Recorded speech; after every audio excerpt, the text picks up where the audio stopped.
The marionette lord's eyes widened. They naturally felt the suppression of their demonic providence, but they could not understand how it was done. Though there wasn't any time to think about it. Iris' approach was faster than fast. The marionette lord's expression didn't change much, but the slight glint of panic in their eyes was definitely satisfying to see. Iris' arm turned into a blade, coated with the energy of creation that would slaughter the enemy. In less than a second, she'd already approached and cut forward, her arm just inches away from finishing it all. This is the end, she thought inwardly. However, in that final moment the marionette lord changed. A twisted smile lit up their face. And, boom! Iris halted her movements abruptly and rapidly retreated, but she couldn't avoid the impact. Shing! Shing! Shing! Shing! For slashes struck her body, tearing through her limbs and the sides of her torso and creating large, mutilated gashes that covered Iris' pristine figure in blood. Hee! The marionette lord's laugh was like the twinkling sound of wind chimes haunting a dreary night. Iris watched in horror as their body went metamorphosed into something hideous.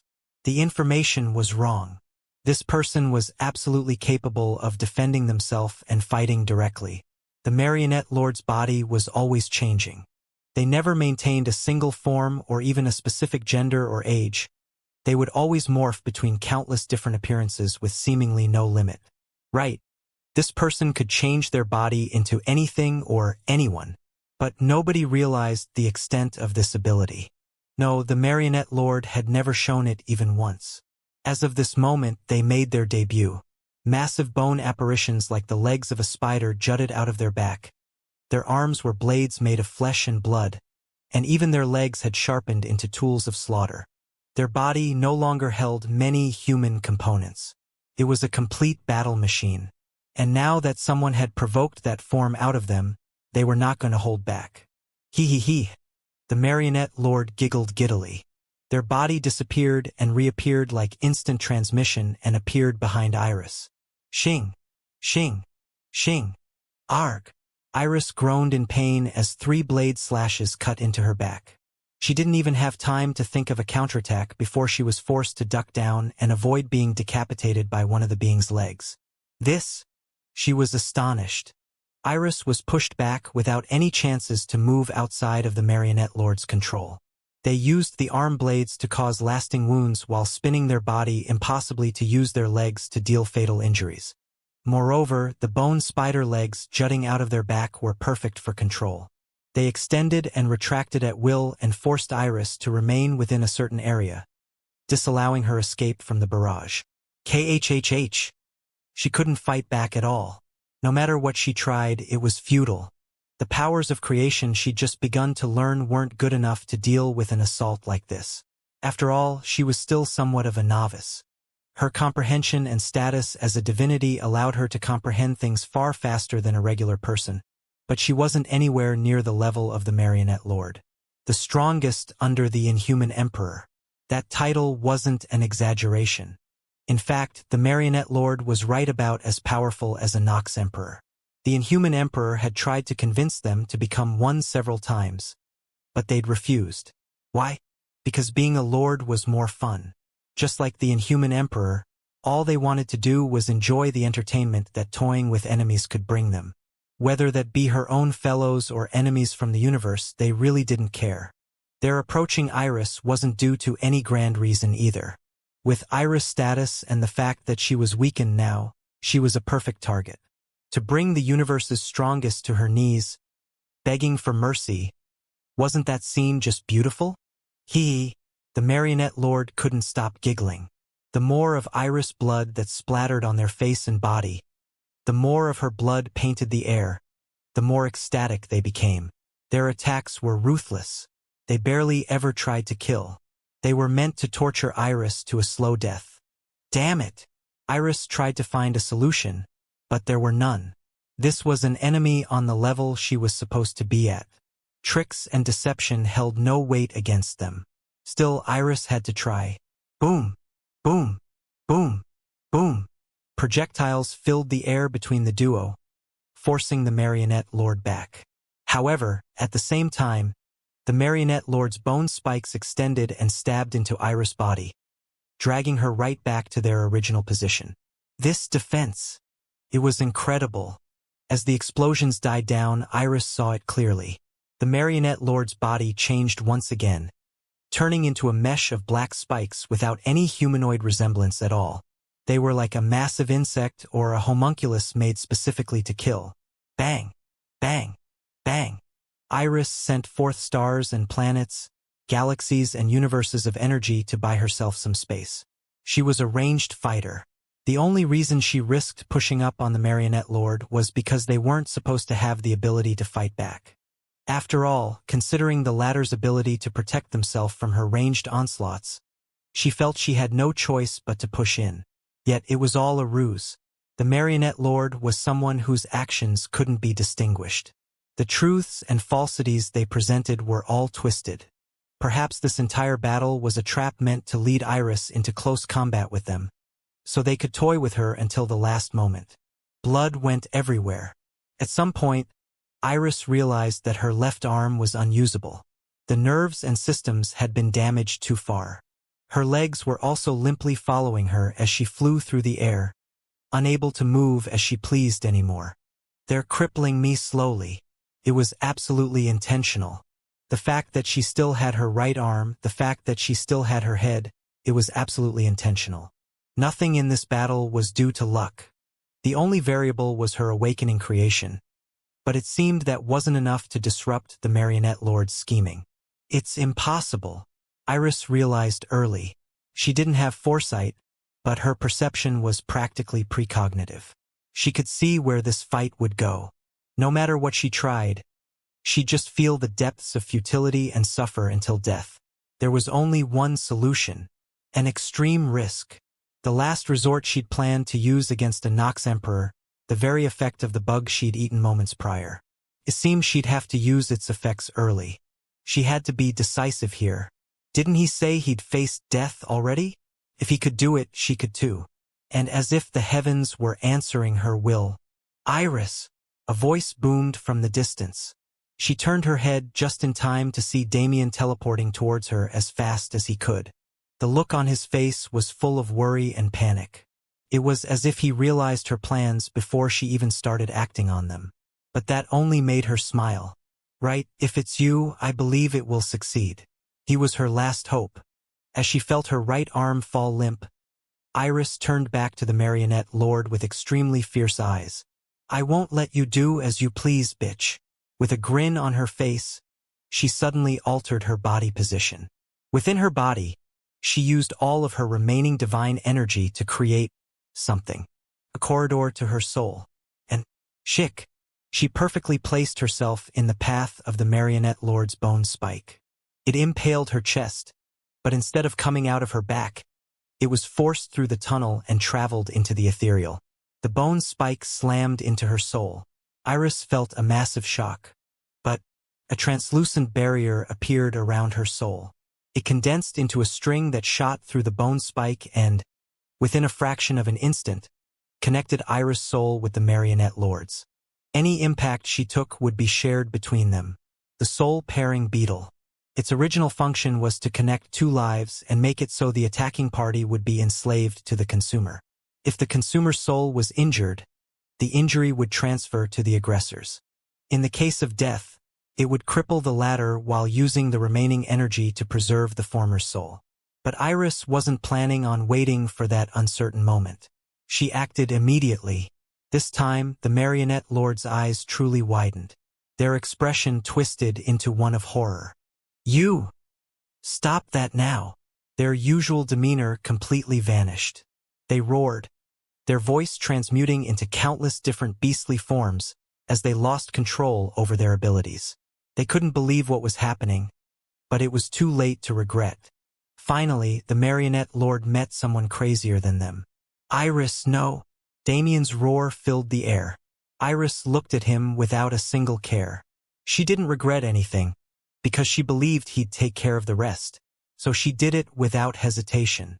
As she mouthed a farewell to the man so desperately trying to save her, she acted on her will. Erzia Luminous shattered her soul. and the entire world was filled with light. Damien could only watch helplessly. He shouldn't have gone this way.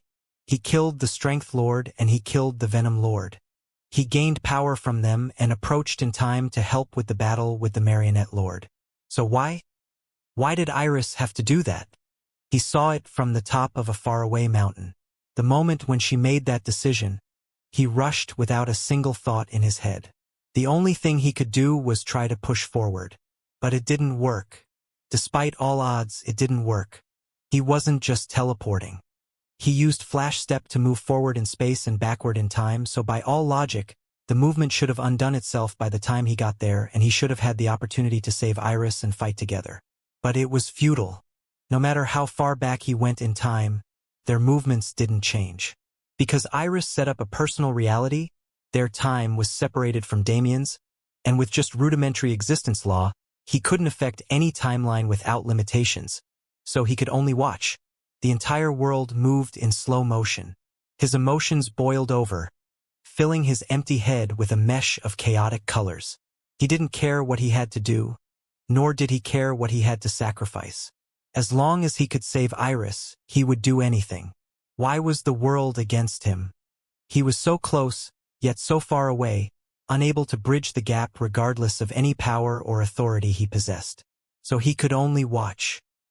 He could only feel the fluctuations of Iris' soul shattering into pieces, and the fluctuation of that impact traveling into the Marionette Lord's body and forcing them to feel it too. No! He roared out mindlessly. By the time it happened, he was already upon them. The Marionette Lord was already struggling. The impact they took was severe. With Iris' soul shattering under the influence of the soul-pairing beetle, the Marionette Lord's soul was crippled beyond belief. Their power was disconnected. They could no longer access their demonic providence, nor did their divinity hold any value.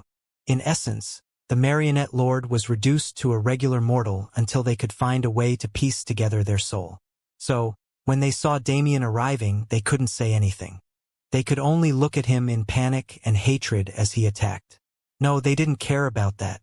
Since they were going to die anyway, they threw away all their regrets and grinned. Perhaps they would die, but they achieved what they wanted. They got to see Damien despair, and that was their win, regardless of what happened from this point forth. Die!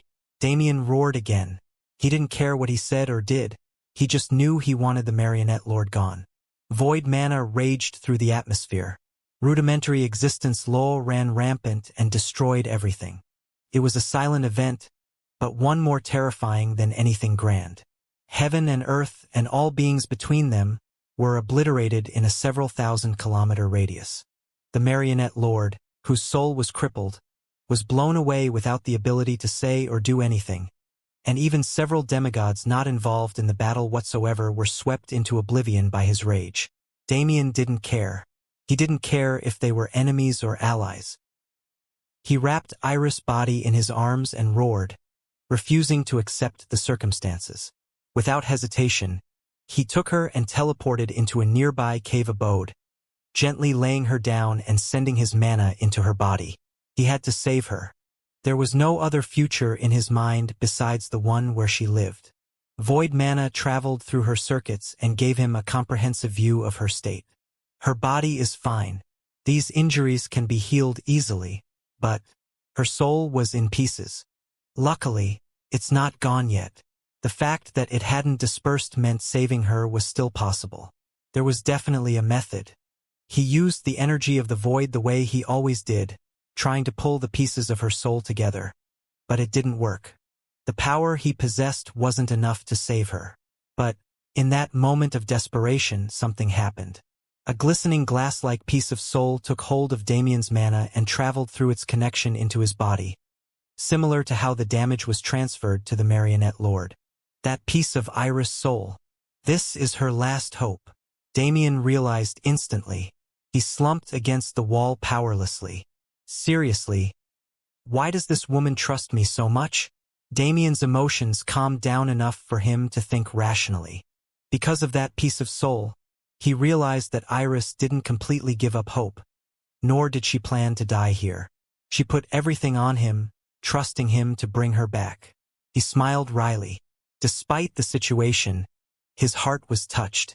He wanted to cry, but tears did not form. How? How was he supposed to do it? Void mana didn't work. Rudimentary existence law didn't work. Nothing he could do worked. So what did she expect from him? No, how was he to fulfill her expectations? Damien had barely ever felt like this before. The people he cared about were never put in situations like this. He never had to despair over their survival, because he trusted they would make it through. This time it was different. This time logic said it was impossible. Reasoning said it was impossible. Natural law said it was impossible. Only he, as the person who defied these fundamental concepts, could make it possible, but if he didn't know how, then what? What do I do? You cannot save her.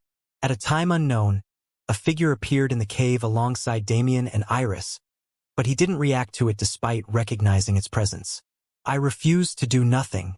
There has to be a way. There is, however, not for the current. Only Mother has the power to reverse this fate. Damien's eyes narrowed. If the Void could do it, but he couldn't, I understand. Iris' soul was shattered beyond belief. The pieces of her soul couldn't be aligned because the available pieces were not all there was. Damien controlled rudimentary existence law, not true existence law. And the pieces of Iris' soul that disappeared couldn't be controlled through existence law in the first place. This was a force of non-existence. It was a realm Damien had yet to even come close to exploring. Therefore, he simply didn't have the power to... Did you say the Void can fix this? Yes, Mother has no bounds. This matter is trivial before its power. I see. Damien frowned. There was a way, but he couldn't just use it wantonly. Could you give us some space? The ancient sovereign gazed at him without a change of expression, but he seemed to understand Damien's intent. Orion's descendant is important to me as well. I shall aid you in soothing the heavens if you act. With that last word, he disappeared from the cave entirely, leaving Damien and Iris alone. Damien looked down at her. He'd already healed her body. She was truly a sleeping beauty. She looked so peaceful it was almost a shame to interrupt her sleep. But this slumber couldn't be eternal. Not anymore now that Iris had become someone important to Damien. He closed his eyes and felt the soul fragment that entered his heart moments prior. And without hesitation, he connected his own soul to its form. Damien's soul left his body and traveled to a different plane. He found himself in a garden, his appearance the exact same as his physical form and his body just as corporeal.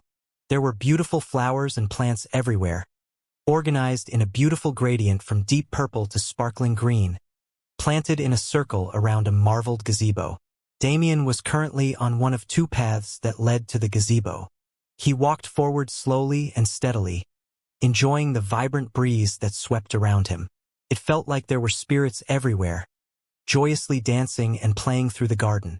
The scent of nature and natural beauty was intoxicating, to the point where one would never wish to leave its peace. It was truly an ideal scenery. This kind of simplistic beauty was rare to see in a place where everyone focused on grand structures and domineering appearances, but Damien felt like his kind of beauty was better, because it was beautiful on its own. It didn't need to try. The scenery wasn't the only thing that carried such an air. Damien wasn't the only one here after all. She was sitting in the gazebo alone, quietly sipping tea with utmost grace as she enjoyed the peace around her.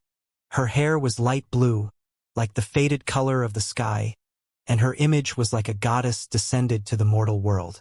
Damien paused his steps to watch her. She was like a part of the environment, a piece of its beauty that was integral to its atmosphere. But she was different. Unlike before, he couldn't see the two sides of her anymore. There was only one appearance remaining. Strangely enough, her beauty was somewhat diminished compared to the outside world, but it wasn't a bad thing at all. Rather than a goddess, she was like a fairy. She felt more approachable, more real. It was like she became someone Damien could reach, when before she was someone he could only gaze at in awe. Hugh! Damien took a deep breath and steadied himself, walking down the path and up the steps of the gazebo. There was another seat there, as if this fairy had been waiting for his presence. Damien sat down quietly, not wanting to disrupt her peace. Besides, he didn't know what to say. You've come. Luckily, she started the conversation for him. She opened her eyes and smiled warmly as she gazed upon him, her eyes happily shifting between the colors of the rainbow. Of course I have. There was never a chance I wouldn't, Damien responded, his tone somewhat awkward. Is there something on your mind? Iris was calm, tranquil like a spring breeze. It was as if she didn't understand her current situation, but Damien knew she understood more than anyone. He furrowed his brows as he tried to form an answer. I have too many things on my mind, but most of them can be handled once we can talk face to face again. Face to face? An amusing saying, isn't it? Now isn't the time for this. Damien sighed. Why did you entrust this to me? Can't you value your own life? He asked, somewhat defeated. But Iris only smiled. Of course I value my life. However, what I did was necessary. As for why I trust you, does there need to be a complex reason? Of anyone I have ever known, I have never felt this way about anyone else. My trust is only natural. Damien couldn't lie. His heart definitely skipped a beat. But there is a way, he said. However, it's not something I can do without your permission. Iris raised her brow. And that is. Damien couldn't see it because she hid it better than anyone else. Her heart was far more erratic than his. She had to keep up this calm exterior, or else she wouldn't be able to speak through her embarrassment. After all, Damien entered her soul, and she allowed it. Damien wasn't aware of it because he had yet to reach divinity, but frankly speaking, there was no greater symbol of trust than allowing someone to enter one's soul. It required a level of intimacy that couldn't normally be possessed. Her feelings were already clear with her acceptance, but she couldn't let him know that, right? She smiled and smiled, because if she didn't at least smile, she wouldn't be able to stop herself from giggling. It was far more fun to see Damien in that embarrassed position, where he stammered over his words awkwardly, unable to say it outright. How could he? He was about to suggest something absurd. The ancient sovereign said it clearly. Only the void itself could bring Iris back to the land of the living. And though Damien couldn't control the void, he remembered something Lynn Carter told him before. He remembered something that happened to Rose, Rue, Elena, and to an extent even Astoria. A title. The void's acknowledgement. If Iris could receive the Void Daughter title, the void would make sure she'd live. This was a fact proven through several experiences had by Damien's current wives. But the Void Daughter title couldn't just be handed out through romantic intimacy. If that was it, Iris would have already had it. No, they had to take it a step further. How the hell am I supposed to say that? Give me the innocence you've been protecting for 10,000 years and I can heal you? How the fuck am I supposed to say that without being branded a supreme pervert? Damien was racking his brain for any way to break it to her without being brash. He wanted to say it in a way that considered her feelings, and he wanted her to decide whether or not she wanted to do it of her own volition, not because she didn't have another choice. As he thought and thought and thought, he failed to realize Iris' face getting redder and redder. The blush she'd been hiding, the embarrassment she'd concealed. How could she ever hide it anymore? This was her soul space. Whether it be thoughts or actions, words said or unsaid, they'd all be laid bare before her. So, well, she naturally understood what Damien was thinking right now. They had to consummate the love they hadn't even professed to each other for her to live. Rather than Damien being a supreme pervert, that title was more fitting for the mysterious force behind him. Ah, what do I do? Iris wanted to bury her head in a hole out of pure embarrassment. There was no way for her to easily accept the facts, despite knowing they were truth.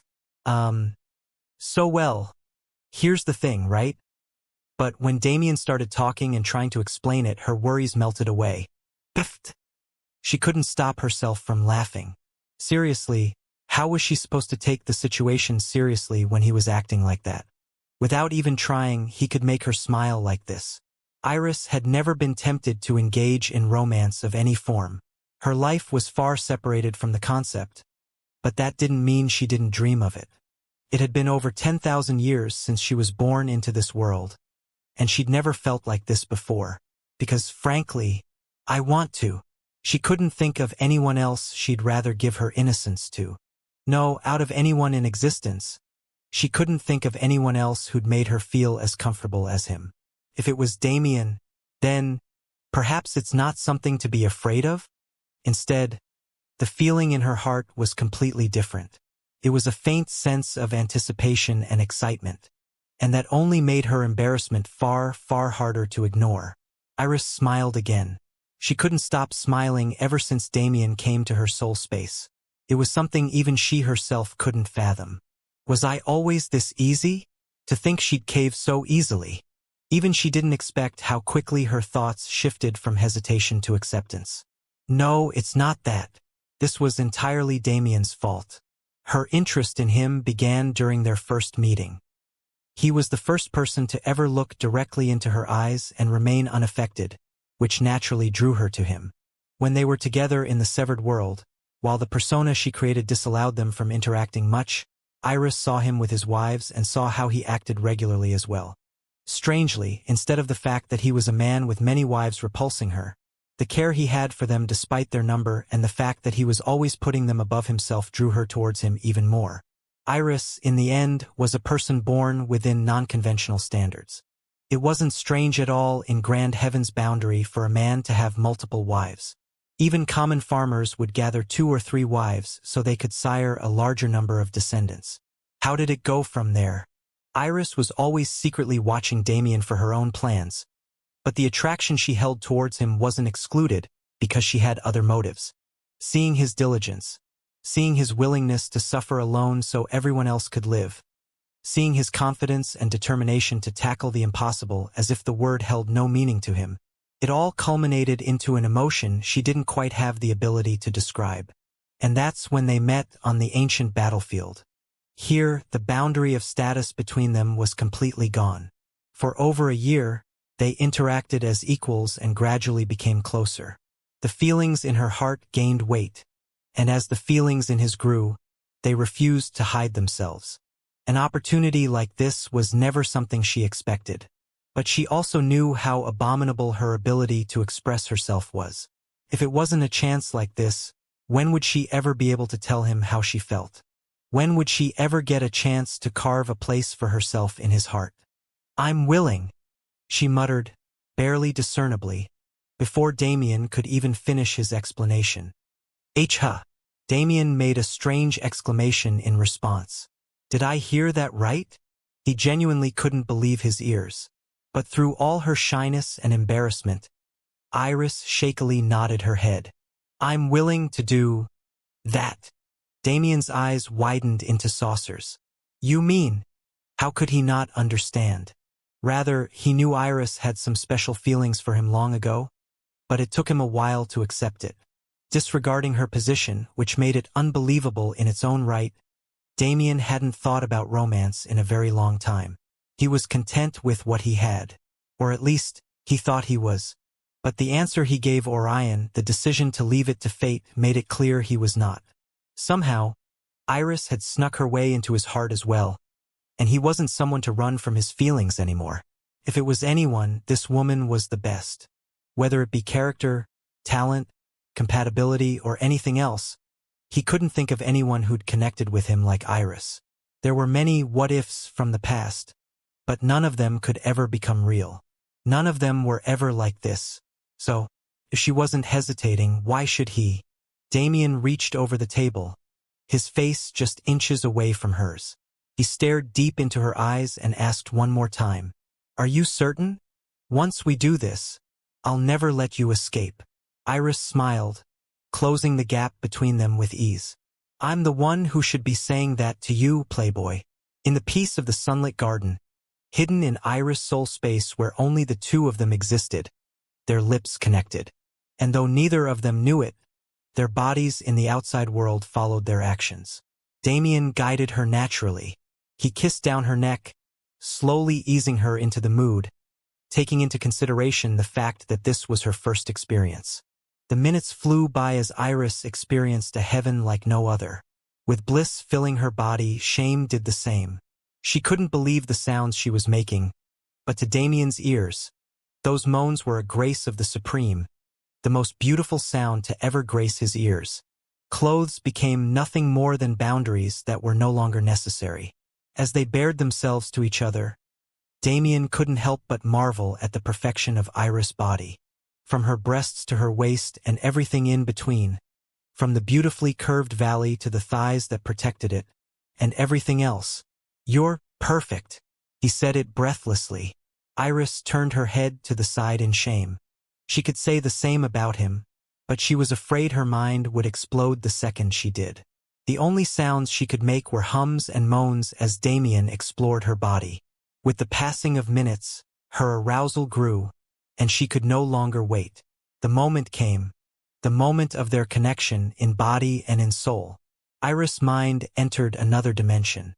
The ecstasy that followed the pain was something even greater than she could ever imagine, and that was taking into account everything that had happened thus far. She had a feeling. In her mind, she realized it well.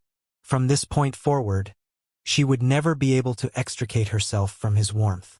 And that is the best feeling in the world. Unbeknownst to the two lovers sharing their bliss in a hidden place of peace, a commotion began in the outside world. As their connection grew, and as the Void Daughter title began to manifest in Iris' body, her soul changed immensely. The pieces that vanished into non-existence were forcefully pulled back into reality, and as they came together to form a whole, Iris' very soul went through an unbelievable transformation. It was an act against reality. With this move, Damien completely went against heaven's will. And naturally, it raged at his insolence. Terrifying lightning that could incinerate divinities with ease manifested in the sky above the ancient battlefield. Divine beasts created from the elements writhed in the air, furiously attempting to reach the fateful pair and obliterate their existence. However, they were all blocked by a barrier that even the heavens couldn't penetrate.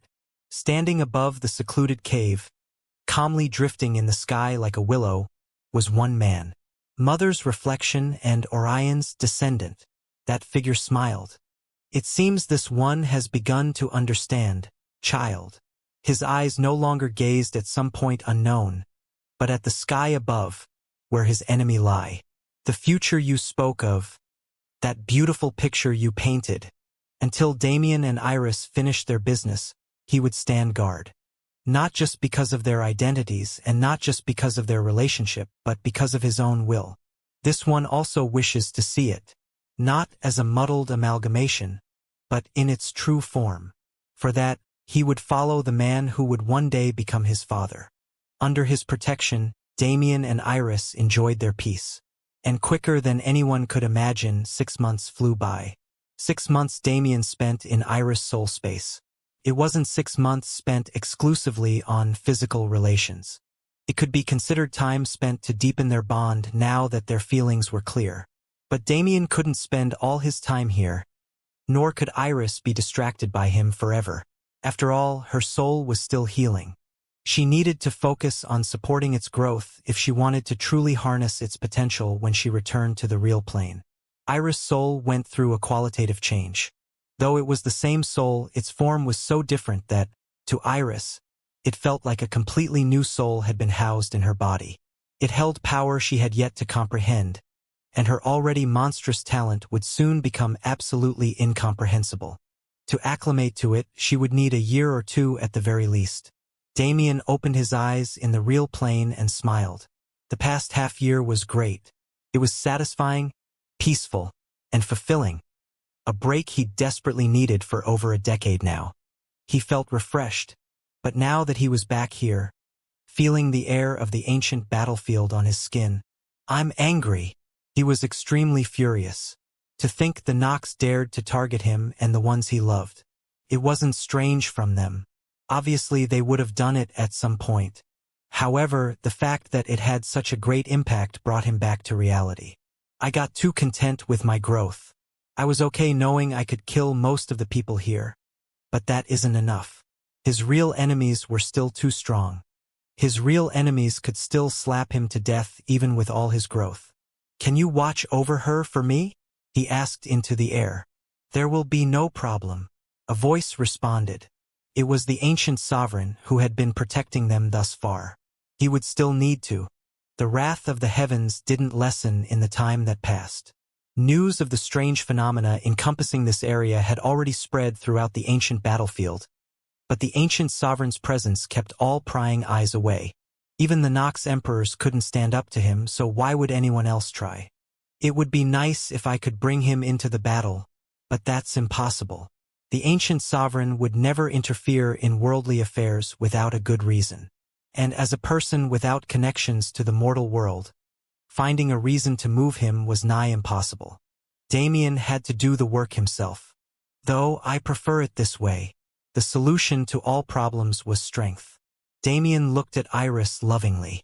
He pulled several items out of his subspace and created a beautiful living space for her, including a bed, a blanket, and a temperature regulation system created through arrays, to give her body a comfortable environment while her soul healed.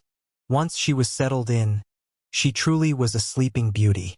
She had a kind of radiance that was hard to resist. Well, to me, they're all like that. Wasn't that why he worked so hard to protect them? Their radiance was what made him whole. But if I want to make sure they stay safe, this isn't enough. He didn't have anything to worry about now that he had the ancient sovereign's promise. Orion would likely also come here to help protect Iris' body while she healed. So, I need to ascend. Damien clenched his fist. Iris wasn't the only one who gained from their consummation. He got something he never expected to see so early. Assemble. He flicked his finger and sent mana into the air. With his precise command, it changed shape and transmuted into multiple physical constructs, which were then put together before a final product dropped into his hand. It's been a while since I saw one of these. Damien grinned. He was currently holding an earthen hot weapon, a true firearm that didn't have any connection to mana and was purely powered by force and heat. And it was formed through his own power, the power of creation. Wow! Damien threw the gun away and let it disperse into mana again. This phenomenon hadn't happened many times before. He didn't gain Yin from Ruyue or illusion from Rose. He couldn't quite explain why he could only gain affinities and the likes on certain occasions, but if he had to rationalize it, it was likely due to his position. When he was close to the element or when it was the rational next step in his progression, he'd gain it. Otherwise, it was impossible for him to form a connection with it during the act. But that was beside the point. He truly didn't care about the how or why. Since he had it, he would use it to its full potential. And with creation, this was especially the case. Now that this force was under his control, he could feel it. He was just a single step away from divinity. If he wanted to end this battle, if he wanted to get revenge, and if he wanted to accomplish his goals, he had to ascend to divinity as soon as possible. The only answer was battle. Damien set out immediately after giving Iris one last look. Before she comes back, I'll also be at that level. He had at least 2 years and at most 5. It was more than enough time. Damien's advent on the battlefield this time wasn't going to be like last time. He was going back to his roots. He was going to become the warmonger he was in the past, a slaughterer on the battlefield. And he was extremely excited for that. He was eagerly anticipating the expressions of those in this place when they realized his existence. Of course, Damien and Iris weren't the only ones on the ancient battlefield. While they were moving outside the bounds of the true war, it progressed without them. The current number of combatants had gone down severely. There were roughly 5,000 Nox demigods remaining, while the Grand Heavens boundary forces were reduced to roughly 3,000. It wasn't a great ratio, however, it was far better than it was at the start. Most traitors had been killed, and while the remaining lords were all powerhouses, all the remaining allied demigods were as well. The battlefield had shrunk considerably. The massive space was now much, much smaller, but it was still expansive enough for one to spend several days traveling without meeting another living being. Nevertheless, the situation was no longer stale. The bases that existed at the start of the war were far past the boundary now, so all participants were forced to either fight or hide in caves. It reached a point where the climax was approaching. It was almost time for the central area to become the main battlefield. When that happened, there would be no running or hiding. The remaining forces would have no choice but to fight until only one side remained. Nevertheless, that was a story for the future. As of now, a year passed since Damien set out on the battlefield, and rumors about his existence began to spread. Just as he declared before leaving, he was going to make an impact that couldn't be ignored. He was going to strike fear into the Nox's hearts, and he was going to become the bane of their existence. It was that simple. 2 years of constant battle. That's what Damien would have liked to call it, but it was more like 2 years of running around looking for people to kill, with a few interludes of actually killing them. Though that was just in his perception. In 2 years, Damien slaughtered hundreds of demigods. With the current numbers dwindling, that wasn't just a few interludes. Was it? As he gained prominence on the battlefield and learned more about what happened in the time he was gone, he moved in accordance to his will and took out several great threats that the Allied forces were wary of. They gave me so many titles because of that. God Killer, Divine Reaper. Basically, they call me any and all things to say they're scared without actually saying they're scared. Their fear was granted. It was impossible for Damien to hide his league from their eyes, so the fact that he was a lower existence that could slaughter demigods had spread far and wide. His existence defied the basic rule that all of these demigods enjoyed, the fact that they were qualitatively better than any lower existence. That very fact was why most of them decided to stay in the lower universe. Since it was no longer absolute fact, how could they not be worried? However, Damien simply didn't care. Their feelings had nothing to do with his goal. Plus, those guys who are actually scared right now are cowards who don't matter.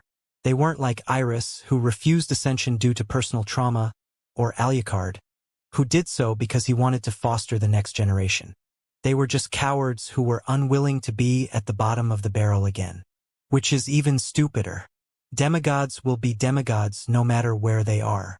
Do they think everyone in the heavenly world is born a divinity? Or are they just that insecure about their talent? Damien shrugged it off. It wasn't his problem, anyway. He always planned to ascend, though nowadays he realized he'd have to set it off for later than he originally plotted. Doesn't matter anyway. Even if I go back to the lower universe, I have a way to get to the heavenly world. He almost forgot about it because of how subtle the memory became with time. But once his rise to divinity got closer, it popped back into his mind. The celestial realm on Death Emperor Star.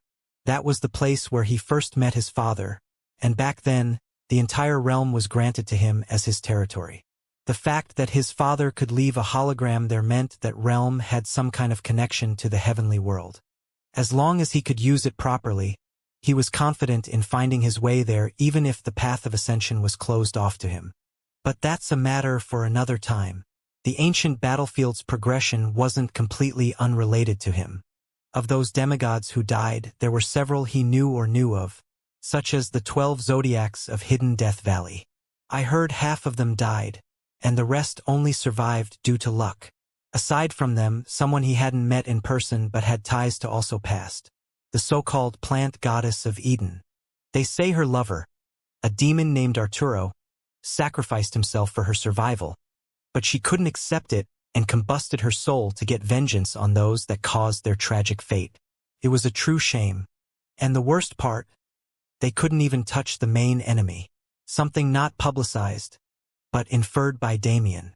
For 2 demigods to die in such a tragic way, 2 as strong as them, there was only one reason he could think of. They were manipulated by the karmic emperor. He was paying serious attention to that issue for precisely this reason. He must have gotten much stronger to do something like that. I need to hurry. Frankly, Damien hadn't made much progress. He'd gained a lot more power, but power was relatively irrelevant at this point. I need to find the path to destruction. That's the key. He was searching for it through slaughter and destruction. It was a bit stupid, but funnily enough, there was no better method. I guess I just have to keep going until I find it. Damien sighed. At least he was having fun. The demonic providences of the Nox race were each unique. Even the ones that held similarities had different conditions of use. Damien was having fun experiencing them all as he fought, so he didn't mind the amount of effort he had to expend. Maybe I should HM? It wasn't the first time Damien sensed something interesting on the horizon, and it wouldn't be the last. Without hesitation, he moved towards it. Battle was ongoing. Naturally, it was his place to interfere. There were 2 people fighting against 6. Their disparage was severe, much worse than when Damien and Iris fought earlier. After all, these 2 were not supreme geniuses. Bang! Bang! Bang! Explosions went wild through the environment. The battle was already coming to an end, but the outcome wasn't favorable in the slightest. 2 demigods on the enemy side had been killed, bringing their total number down to 4, but the 2 on the allied side were at the end of their rope as well. There was too much going on around them. They were caught unprepared by this massive group. They were fated to die from the start, but they refused. The man of the 2 furrowed his brows. This cannot go on. Even if I die, she must survive. If there was a silver lining, it was their distribution. The 2 of them had their backs facing a mountain. They weren't surrounded, but facing 4 from the same side. That left a path for escape. Bang! Arg! The man groaned in pain as his side was run through with a spear. He stood in front of his woman nonetheless, disallowing any attacks from reaching her. Go! He roared. No! I will not leave you here. She yelled back, flaring her mana to return to battle. However, he was more stubborn than her. Despite how reserved he usually was, in times like this, his stubbornness couldn't be outdone. He turned his back to the enemy. Ran, I will not let you die here. D. Ran muttered, tears forming in her eyes. But it was too late. He was already smiling so warmly. Boom! His mana roared. With a massive burst of divine energy, he attacked her with a gentle force, throwing her several thousand kilometers away before she could complain. Bang! Bang! Bang! At the same time, tens of attacks landed on his back, tearing through his flesh and bones. KHHH! He gritted his teeth and turned back to them. I know you're eager, but now is not the time. Instead of chasing her, how about staying here with me? No! Ran yelled out from the distance. She was already rushing back with all her power, but could she get there within the second? The answer was a flat no. D made sure of it. Before his enemies could realize his movements and retreat, he took the same action as many heroes had before him. He exploded his mana. Boom! D! Ran screamed out as she was thrown back by the shockwaves. The enemies were wrapped in his energy and incinerated into nothingness. And a figure arrived above them with a frown on his face. Damn it! I'm too late. Damien sighed to himself. He couldn't stop D from dying, but he came in time to deal with the aftermath. Another friend has left this world. I promise. I will never let your sacrifice go in vain. Damien descended to the earth. His first move was sending a wave of rudimentary existence law towards the area D exploded, making sure the enemies were dead. In the same movement, he teleported to Ran and pushed her to the ground, forcing his mana into her body and giving her no choice but to comply. Let go of me. Let go now. She roared, mania in her eyes. However, Damien did not. He circulated his mana through her circuits and calmed her divine energy. Did you think I'd just let you die here? Right, she was just moments away from following her husband to the grave. But Damien stopped her. And for that, she was enraged beyond belief. Let go. Let go before I kill you. Damien sighed. Do you think that's possible? You've already subordinated yourself to me. You cannot hurt me. That does not matter. Unhand me this instant. It looks like she never planned to hurt me. Is she trying to trigger a restriction and kill herself using a roundabout method? Damien sighed again. Frankly, he wasn't expecting an event like this either. He wasn't close to D or Ran, but they were vassals who'd been prepared for him by his father's people in the past. Because of their intertwined fate, he assumed they'd be protected in the same way his wives were. But he was wrong. His wives got absolute protection from death, but even they could be harmed to the extreme. As for close friends and allies, their protection wasn't nearly absolute, but their growth would be boosted and without any extraneous circumstances. Their lives wouldn't be in danger. But, well, D and Ran didn't meet any of the qualifications. From the start, they did not willingly subordinate themselves, nor did they accept his rule once they conceded. That was why Damien never once tried to mobilize the ancient god clan. He didn't care to force them into submission, and it was essentially impossible when their leaders and young master were all hostile to him. Of them, Dee was the only one who was somewhat supportive. It's a shame that he died. Damien was friends with Xianxia for a time, but her complete change in attitude upon learning his identity tore their relationship apart. Let alone friendship, they'd hardly talked since back then, and when they did, it was strictly business. Though, she couldn't hide her hostility even in those circumstances. So it really is something more ethereal. It's not just about being connected superficially. Damien started to understand why physical intimacy was required for the Void Daughter title to be passed on. Perhaps many were willing to be in that kind of relationship with him, but he never saw other women like that. If someone was able to pull his heart to that extent, and the Void deemed them worthy, the title would appear naturally. Nevertheless, that was completely unrelated. Damien turned his attention back to Ran, who was still screaming and thrashing on the ground, trying to end her life. He couldn't stand it anymore. "What the hell are you doing?" he asked. "What? What am I doing? What else is there for me to do? This life has lost its meaning." She was spouting utter nonsense. "Are you a child?" Damien pressed. "How dare you look down on me?" Ran tried to use her mana to escape his grasp, but she could no longer overpower him. "Pa!" Her eyes widened in shock. Did you just slap you?" Yes, I did. Because you, who's supposed to be an old and wizened divinity, are sitting here throwing a temper tantrum like a child. Who the fuck do you think you are?" Damien couldn't stand her behavior. He never could and would never be able to, but it was especially embarrassing right now. "Do you not understand what just happened? You fucking idiot? Dee sacrificed his life so you could live. So why the fuck are you trying to die like a dumbass? You're telling me your life is pointless? On whose fucking word? The Nox still exist, so you still have purpose fighting them until the last breath to avenge him. Even putting aside petty revenge, did you forget about the whole fucking clan waiting for you in Grand Heaven's boundary? What will happen to them when they lose their only 2 demigod ancestors in a single breath?" Damien was utterly fed up with this woman. He was pissed for multiple reasons, the most selfish of which being, this could have all been prevented. If they just put down their pride and accepted him, this would have never happened. What kind of reason did they have to reject him? Was he an unjust ruler? No. He hardly ever asked his forces to do anything, and he would never force them to do anything they weren't willing to. So there was no real reason to reject his rule besides the fact that they couldn't accept an outsider being their lord.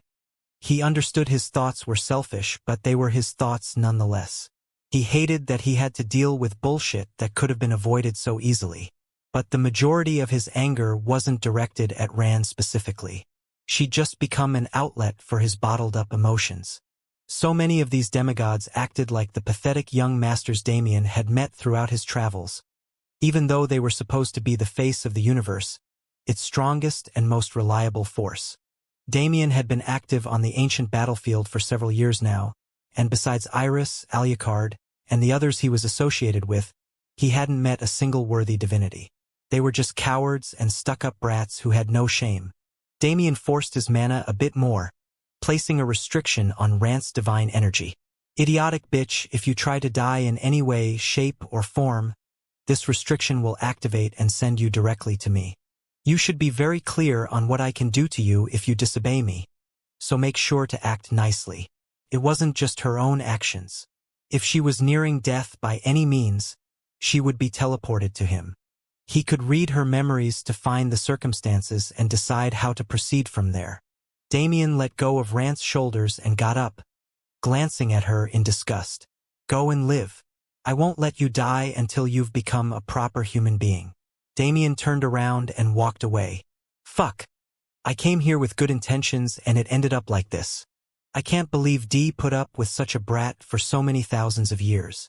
How pathetic." That was the last thing Ran heard before Damien's presence vanished from the surroundings.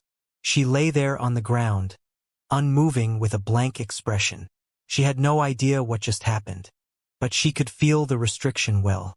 Damien wasn't joking. This power was far beyond what she thought possible from him. If we just followed him, if such a strong person was their backing, if they could have called him for help before things went wrong. Ha, ha, ha. Everything was pointless now, but she couldn't die. The deep humiliation engraved in her soul forced her to stay alive. She didn't even think of her clan before Damien mentioned it. She didn't even think about revenge. The only thought in her mind was death. Her emotions boiled over and made her vision tunnel in on the single most pathetic option available to her. She was supposed to be a demigod? She was supposed to be someone others relied on? Haha, how pathetic. She raised an arm over her eyes. Tears trickled down the sides of her face. It hurt. It really fucking hurt. But she couldn't blame anyone but herself. If she was more mature, if she focused on comprehension instead of stupidly involving herself in mortal affairs, if she wasn't controlled by her emotions, it didn't matter how many ifs she thought of. They all came down to a single thought. This was a consequence of her own actions, and if she continued acting as she pleased, the consequences would be even greater than they already were. So she cried. In the middle of the ancient battlefield, realizing her mistakes and flaws, mourning the death of the only person who'd put up with her in this world, she cried, "I'm such an idiot." Damien knew he was being harsh, but it was necessary. Someone like Ran couldn't learn through easy means. She was entitled beyond belief. Her world revolved around her, and it was clear she never had to face the consequences of her actions. If someone grew like that, they were bound to become a terrible person simply due to their ignorance. That was not bliss, but a ticking time bomb just waiting to explode. And it exploded. It exploded right in Rand's face and took the person she cared about most. How was someone who never learned to cope with negativity to respond to a stimulus like that? Ending everything was an easy choice. She was someone who would always pick the easy choice because she simply couldn't see the other choices at all. Damien hated people like her. He hated people who lived in this cruel and cold world and somehow maintained the thought that they were above its rule. It was a different kind of naivety from the pure innocence that children and others in similar positions possessed. Rather than something that should be protected while it lasted, it was something that needed to be crushed so those people could face reality. Maybe Ran would hate him from this point forth. Maybe she'd resent him for forcing her to live. But Damien didn't care. In the first place, he was never doing it for her. He was doing it for Dee, the only person in the ancient god clan he respected. He would have never wanted Ran to die with him. He would have wanted her to live on and find her own happiness. And he would have wanted her to continue his legacy in the clan so he was never forgotten. Ran was his last lifeline, and she just wanted to throw all that away? Damien abhorred that she was the one tasked with Dee's last will, but that wasn't his decision to interfere in, so he did what he needed to make sure she lived. Worst case scenario, she tries to kill me later, but even that's a positive. Whether it be hatred, guilt, or something more positive, they're all twisted emotions that give her a will to live. Positive reinforcement wasn't always the answer. Damien learned through countless experiences that facing the coldness of reality could be much more impactful on a person's psyche than positivity. I don't know if I'd use this method for people I actually care about, but no, that's not the case. I definitely would. He just wouldn't do it directly. Just like he'd made Astoria face reality back when he was teaching her, he would use some means to rid the people he nurtured of their naivety when the time came. Even Schwer. Ha! Damien sighed. I don't know if I'd be a good parent, but hopefully, I don't become a hated one. He just accepted Iris as his fourth wife. That was a number he never could have imagined back in his youth.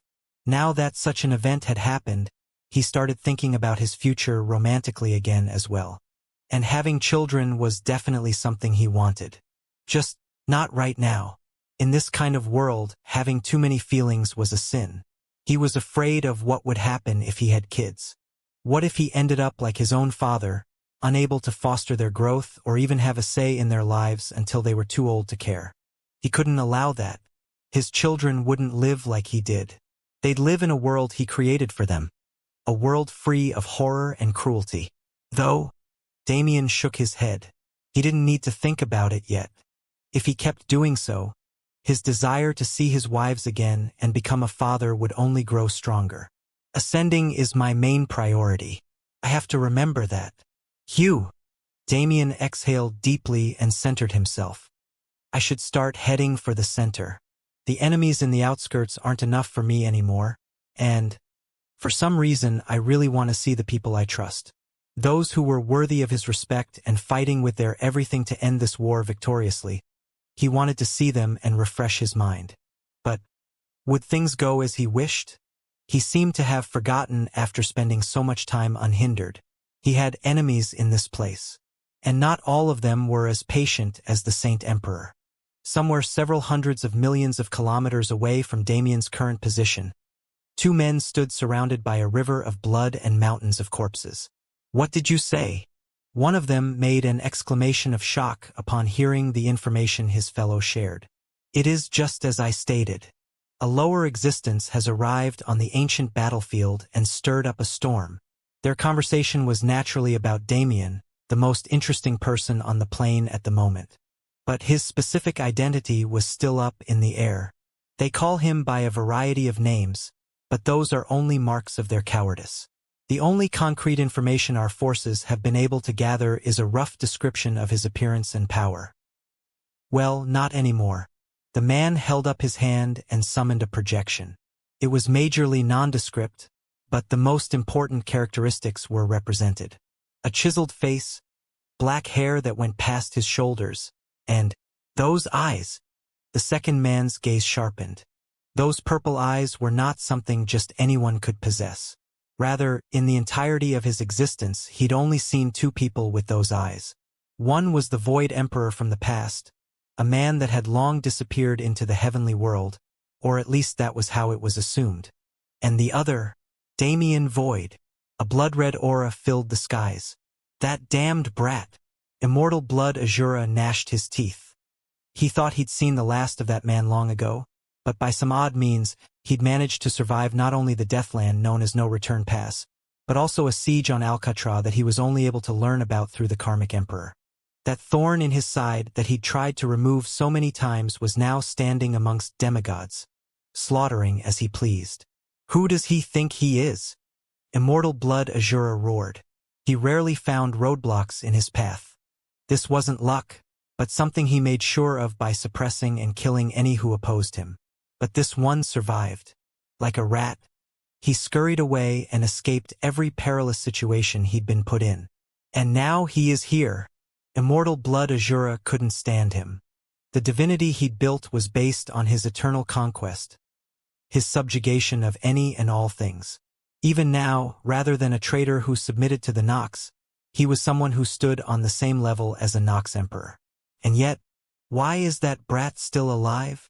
He couldn't understand it. But there was one thing he knew. This was not Grand Heaven's boundary. This was the ancient battlefield. In this place, Damien could not escape, and Immortal Blood Azura didn't have to leave his revenge to external forces. Where is he now? He asked coldly. The Karmic Emperor smiled. His position is being tracked in real time. Take this map and go. Immortal Blood Azura nodded and glanced at the Nox Emperor icily. I do not know what you are planning, but it does not matter to me. This is not a matter of your influence. Remember that. The Karmic Emperor's mysterious smile widened. I am well aware. Now quickly finish him and come back. We have much to do before we leave this place. Humph. Immortal Blood Azura left without another word. As the Karmic Emperor watched him leave, his smile turned into a toothy grin.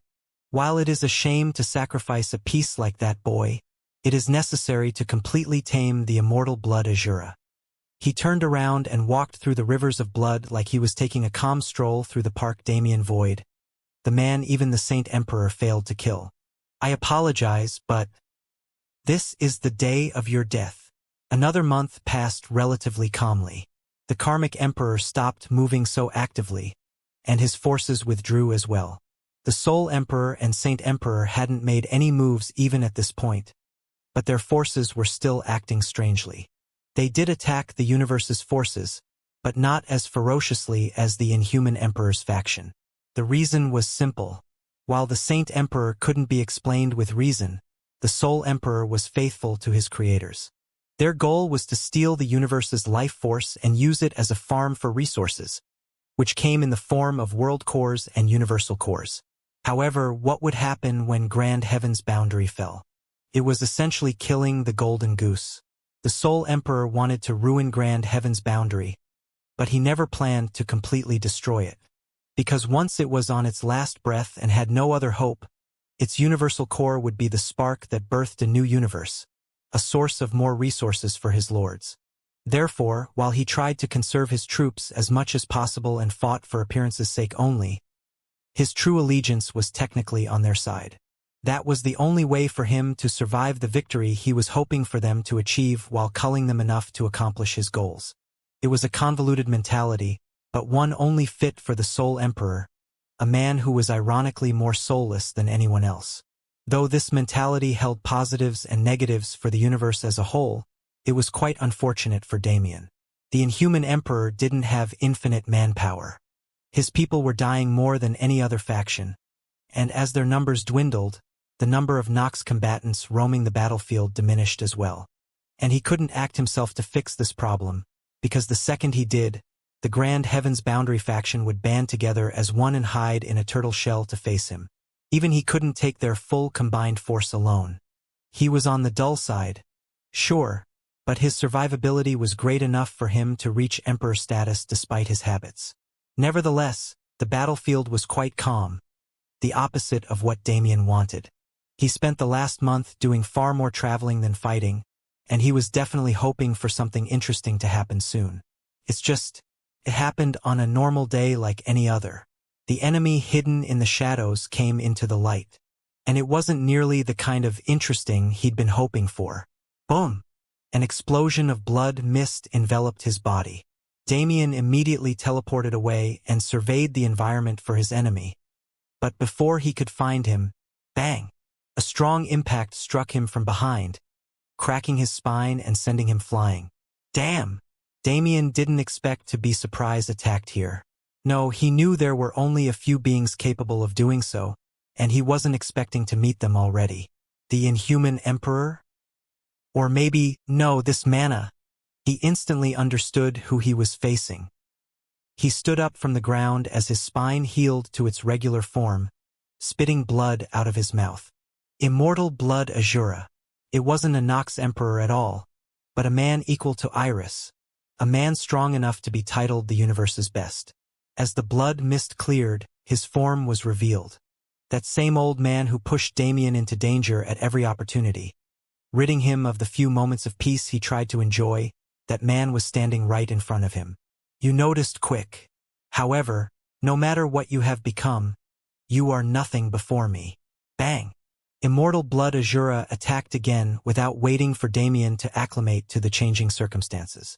Terrifying crimson divine energy filled the air, and Damien took constant damage. Mysterious forces invaded his body, and while the void physique cleansed it and the Anunta matrix stored the pure divine energy, it was able to damage him in the split seconds before that could happen. Insane. Damien gritted his teeth as he endured the pain of his blood evaporating. This is insane. He pushed his hands forward and summoned rudimentary existence law in a flash. Bang! Bang! Bang! Bang! The wall of law fluctuations he created for defense was shattered in a mere instant, and once again, his body was subjected to torment. Damn! His eyes narrowed to the extreme. He knows the difference between us, so he's toying with me before I die. He's just trying to milk his revenge for everything it's worth before slaughtering me mercilessly. Damien didn't stand a chance. Immortal Blood Azura was on the level of a Nox Emperor.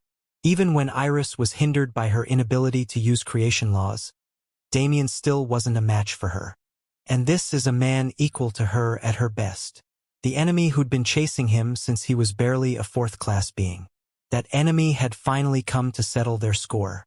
No matter how much he wanted to fight, there was only one way to survive this encounter. I need to run. Damien didn't hesitate. He flashed away countless times, teleporting hundreds of millions of miles in a few seconds. Boom! Boom! Boom! Boom!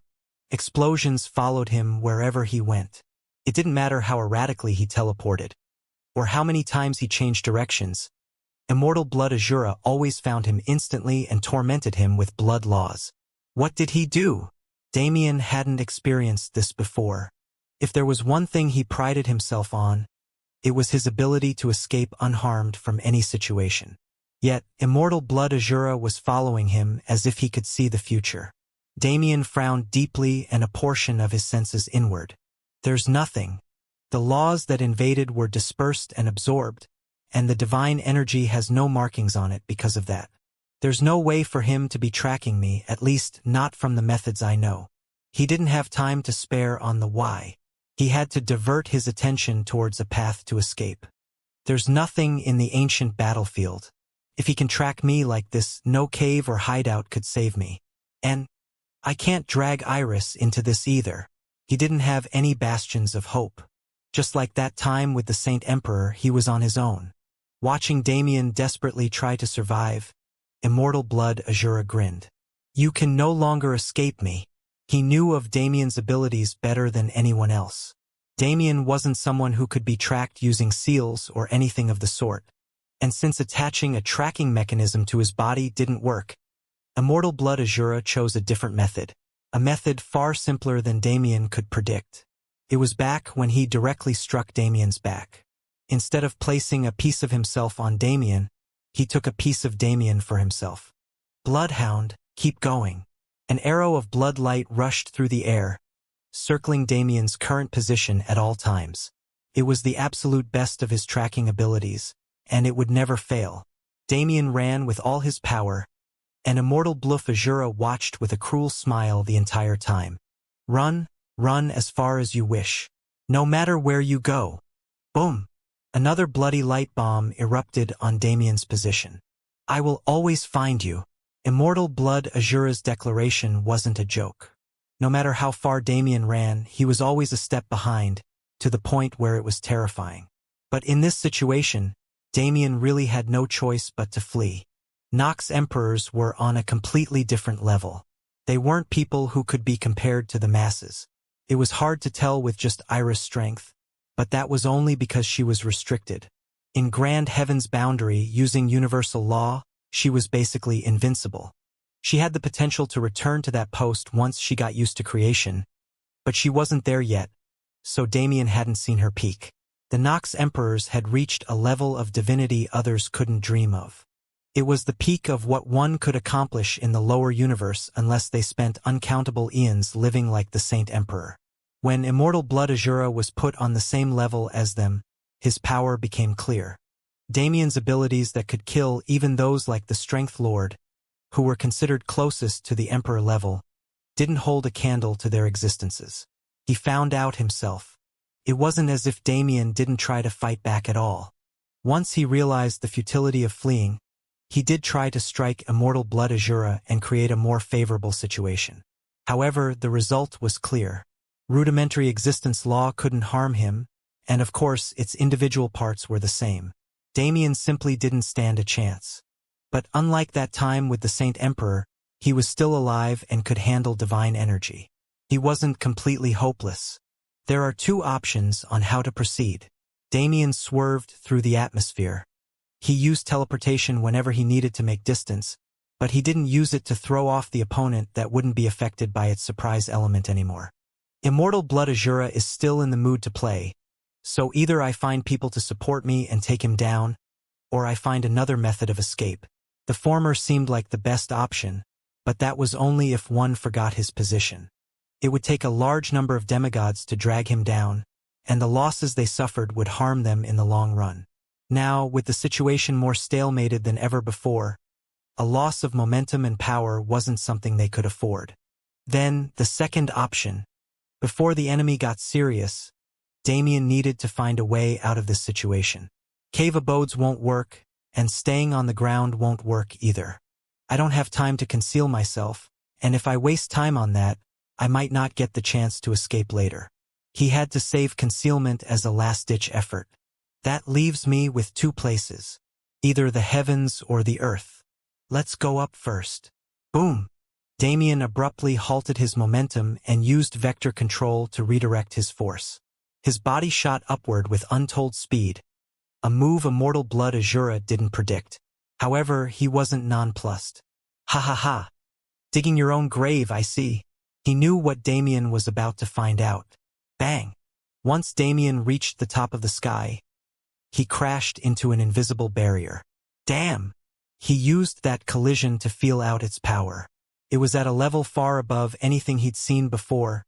Definitely not something even Immortal Blood Azura could break.